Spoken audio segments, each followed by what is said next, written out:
It's a classic rags to riches Hollywood type story. Hollywood Boulevard, we just saw the coolest thing. Buck, what do you think? It was just such a perfect thing that he came along when we needed a dog. It was the perfect package that came along at the perfect time.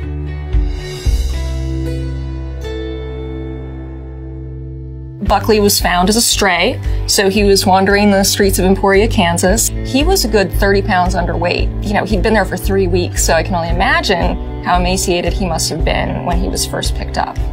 My dog Brody, you know, he's getting older, so I started looking up dogs like Brody.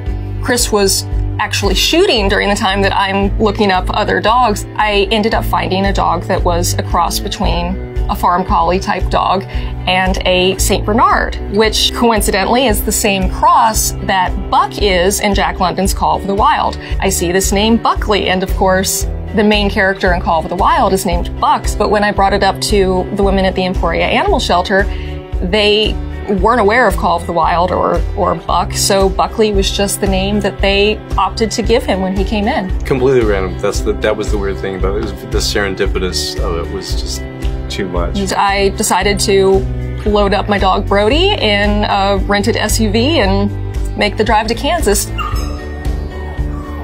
I was on set every single day, so she made the solo trip out there, and then she called me up. She said, "I'm on set, walking down the road," and that was my first sight of him. Like, what happened to you? Are you better now?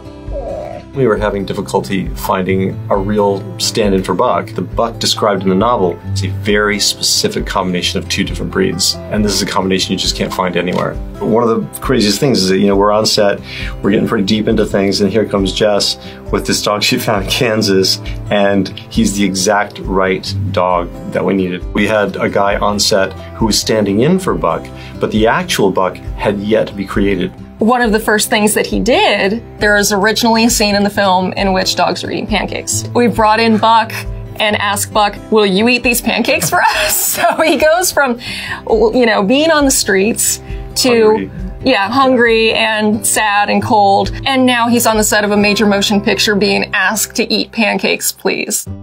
How do you feel about an adventure beyond all maps? We could go, you and I. Where no one's ever been before.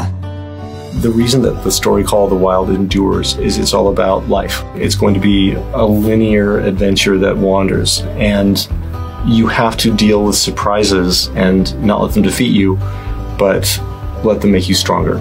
I think the journey that Buckley took is a perfect parallel and pairs perfectly with the themes in Call of the Wild. Because here's this guy, we don't know where he came from, he had some hardships, and he finds where he belongs. He finds where he belongs.